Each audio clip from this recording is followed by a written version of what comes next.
Salut, je m'appelle Raya. J'ai été élevée par un père célibataire. Même s'il était un très grand homme d'affaires, il pleurait dès qu'il devait dépenser un centime. Je n'étais pas comme lui. J'étais très généreuse avec tout, et cela avait le don de l'énerver. Un jour, je devais avoir 10 ans, nous avons fait des cupcakes avec des restes de farine. Raya, n'emmène pas tous les cupcakes dehors, les enfants des voisins vont tout manger. Mais j'aime partager, papa. Très bien, mais c'est le dernier gâteau que tu feras cette année. Les gens autour de nous disaient que j'avais le même cœur que maman. Elle nous avait quittés quand j'avais 2 ans à cause du comportement de papa. Mais elle ne me manquait pas trop. J'étais admirée à l'école par beaucoup d'enfants et j'avais mon meilleur ami, Jack. Il est un génie de la science, il fabriquait même des remèdes. Un jour, dans le laboratoire de sciences à l'école, je commettais une erreur qui a failli me coûter mes mains. Aïe! En quelques secondes, Jack fabriqua un remède qui guérit mes mains aussitôt. Waouh! Tu es incroyable, Jack! Merci! Continue de t'entraîner jusqu'à ce que je devienne docteur. Comme ça, je rentrerai toujours à la maison avec toi qui m'attend avec des cookies. Espèce de goinfre! Mais c'est ce que toi tu prépares. Jack était tellement mignon et je pensais le connaître par cœur. Mais il commença à se comporter bizarrement. Un soir, il fêtait son 17e anniversaire. J'arrivais avec le gâteau que j'avais préparé spécialement pour l'occasion. Hé Raya, je suis là! Mais avant de pouvoir le rejoindre, je trébuchais et tombais dans la piscine. Au secours! Je ne sais pas nager! Je me débattais pendant quelques secondes avant d'entendre quelqu'un plonger qui m'aida à sortir. Avant de réaliser quoi que ce soit d'autre, on me faisait du bouche à bouche. J'ouvrais les yeux et voyais le visage d'un ange. Tu vas bien? Avant que je ne puisse dire un mot, Jack apparut et poussa le garçon. Tu vas bien? Ouais, Mes yeux se posèrent sur le garçon qui m'avait sauvé des eaux. Il me sourit et me fit oublier ce que je voulais dire. Petit frère, tu pourrais me présenter ton ami? Petit frère? C'est ton frère? Malheureusement, oui. Ouch, ça me blesse, du genre juste ici. Viens là. La grossièreté flagrante de Jack envers son frère me fit sourciller. Son frère prit l'insulte au sérieux, comme si c'était chose courante. Salut, joli inconnu. Je m'appelle Noël. Jack bouda tout le reste de la soirée et quand je lui demandai des comptes quant à son comportement, il s'énerva. Tu étais juste couché là et tu le laissais t'embrasser. Je te demande pardon, j'étais encore sous le choc de m'être presque noyée et cela s'appelle de la réanimation. C'est juste que... si mon frère t'approche, pars en courant. Pourquoi? Fais juste ce que je te dis. Je n'en pouvais plus de son comportement. Tu sais quoi? J'en ai assez de cette fête. Je partais de la fête et au moment de monter dans un taxi pour entrer, une moto s'arrêta juste à mon niveau. C'était Noël! Hé, besoin d'un chauffeur? J'étais ravie de pouvoir à nouveau lui parler, mais j'avais l'avertissement de Jack en tête. Ne t'inquiète pas, je vais prendre un taxi, merci. Allez, viens, je ne mords pas. Et ne fais pas attention à tout ce que mon frère raconte sur moi. Il est simplement jaloux. Et pourquoi serait-il jaloux? Parce que je suis plus mignon que lui et mes cheveux sont plus longs. Pourquoi, sinon? Je ne pouvais pas résister à son offre de monter avec lui. Noël était tellement drôle. Je n'arrêtais pas de rigoler tout le long du chemin. Nous arrivions à la maison en quelques minutes. Waouh, très bel endroit. Ton père doit être riche. Merci. Tu veux entrer pour un verre? D'eau? Non. Ça te dirait qu'on sorte ensemble à la place? La semaine prochaine, c'est moi qui régale. Malgré les avertissements de Jack, je me surpris à dire oui.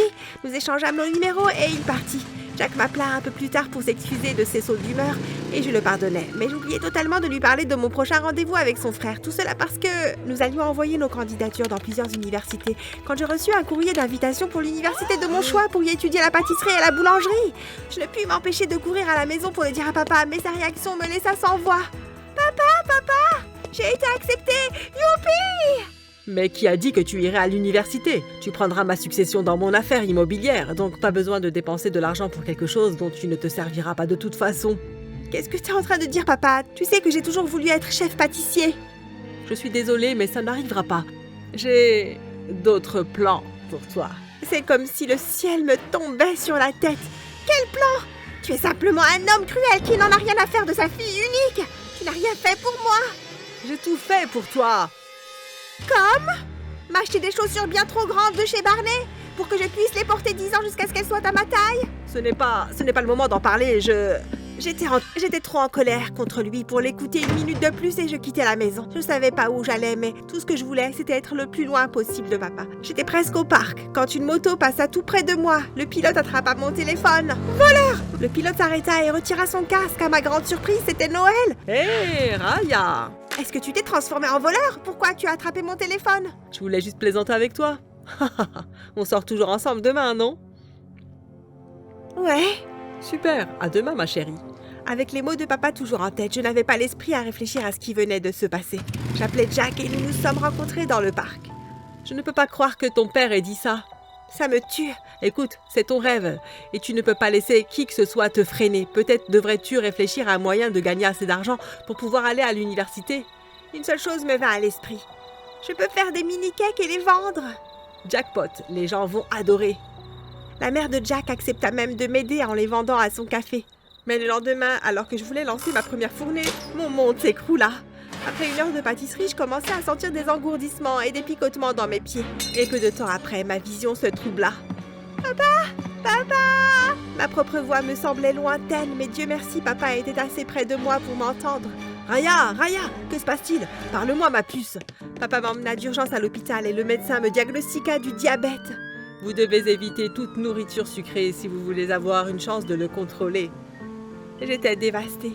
Comment pourrais-je aller dans une école de pâtisserie et devenir pâtissière si je ne pouvais même pas manger de sucre? Ma chérie, ce n'est pas la fin du monde. Tu peux devenir une chef d'entreprise comme moi. Je ne veux être en rien comme toi, papa. Même si je ne dois jamais devenir pâtissière, le diabète n'a jamais empêché personne d'aller à l'université. Plus tard ce soir-là, j'étais assise dehors sous le porche à penser à ce que j'allais bien pouvoir faire quand papa sortit aussi. Raya, ma puce, ne sois pas si contrariée. Tout va bien se passer, je te le promets.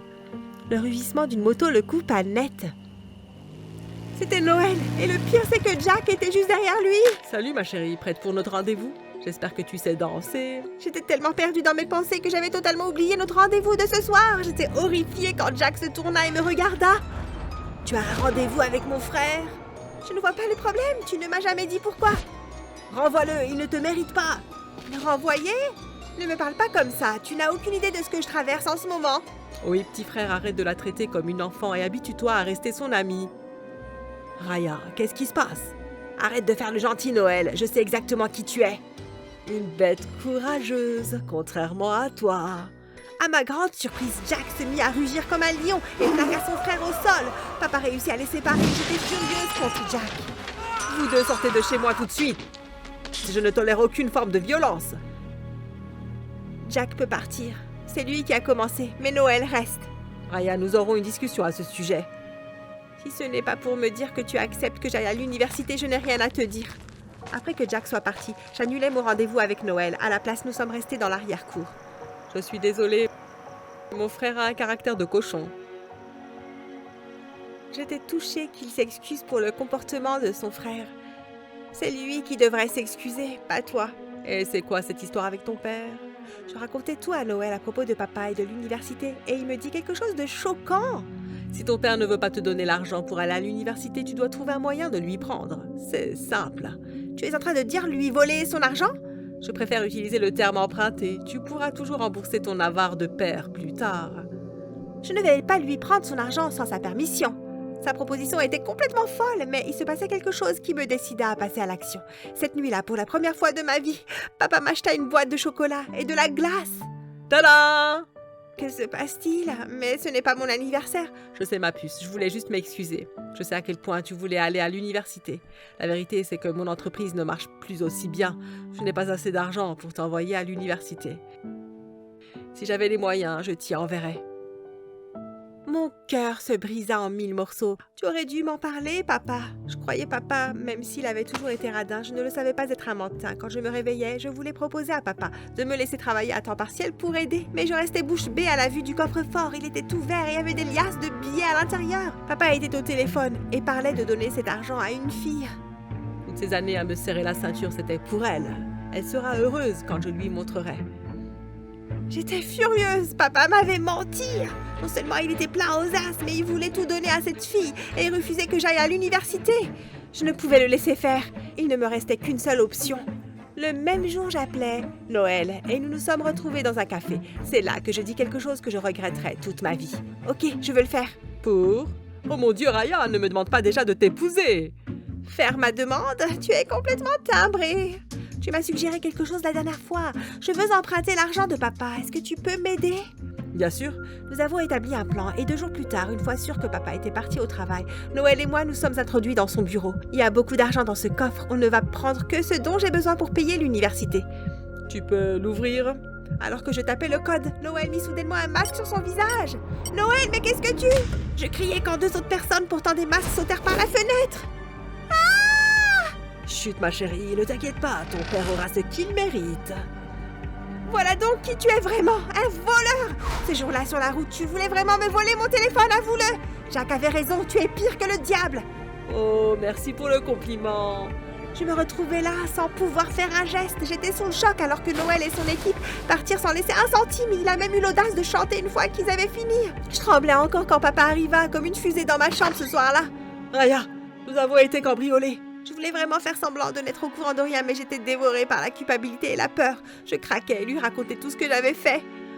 Oh non, Raya, mais pourquoi tu fais ça? Je t'ai entendu parler au téléphone, tu disais que tout cet argent était pour cette fille. Je voulais juste une partie pour me permettre d'aller à l'université.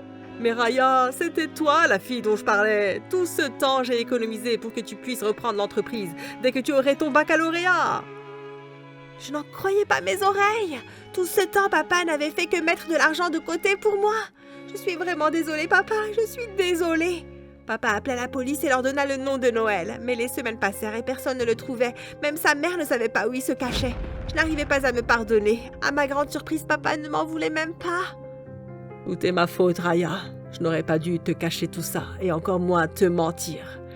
Mon père avait beaucoup d'argent, mais il a tout dépensé alors que j'étais enfant. Alors que je suis arrivée à l'âge adulte, j'ai sué sang et eau pour subvenir à mes besoins. Quand t'es arrivé, je me suis juré de faire en sorte que tu puisses avoir la meilleure vie possible. Même s'il y a toujours des coups durs, ce n'est pas une mauvaise chose que ce soit arrivé.